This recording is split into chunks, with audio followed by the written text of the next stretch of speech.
यह बात तब की है जब आदि शंकराचार्य काशी की गलियों से गुजर रहे थे और उन्होंने नदी किनारे एक वृद्ध व्यक्ति को देखा जिसके होठ कांप रहे थे और वह व्याकरण के नियमों को रट रहा था।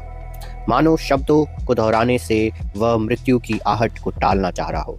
आदि शंकराचार्य को यह देखकर दुख हुआ कि कैसे मानवीय मन शब्दों को इकट्ठा करने में पूरा जीवन बिता देता है, लेकिन कभी उस सत्य को नहीं छू पाता जिसकी ओर वह शब्द इशारा करते हैं। उनके मन में उस व्यक्ति के लिए करुणा जागी और उसी करुणा से यह भजन फूट के निकला। भज गोविंदम भज गोविंदम गोविंदम भज मूढ़मते। भज गोविंदम मूढ़मते। जब अंत समय आएगा तब व्याकरण के ये नियम तुम्हें नहीं बचा पाएंगे। आदि शंकराचार्य ज्ञान का उपहास नहीं कर रहे थे, वह उसे सही अर्थ दे रहे थे। मूढ़मते यानी मूढ़ मन। यह शब्द उन्होंने बड़े प्रेम से कहा था।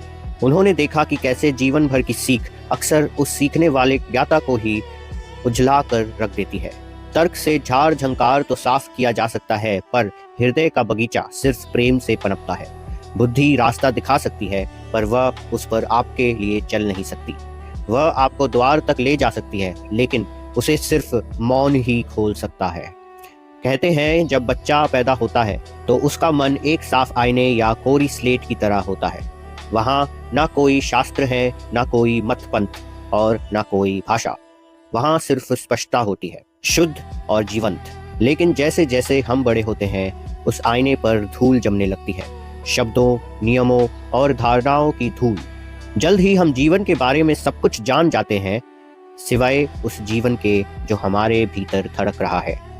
भज गोविंदम सिर्फ एक धार्मिक पुकार नहीं है, यह चंचल मन के सामने रखा गया एक आईना है जो प्यार भरे कटाक्ष के साथ पूछता है, क्या तुम अब तक खुद से मिले भी हो?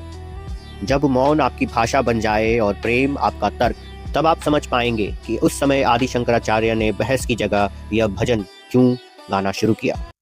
भज गोविंदम भज गोविंदम गोविंदम भज मूढ़मते।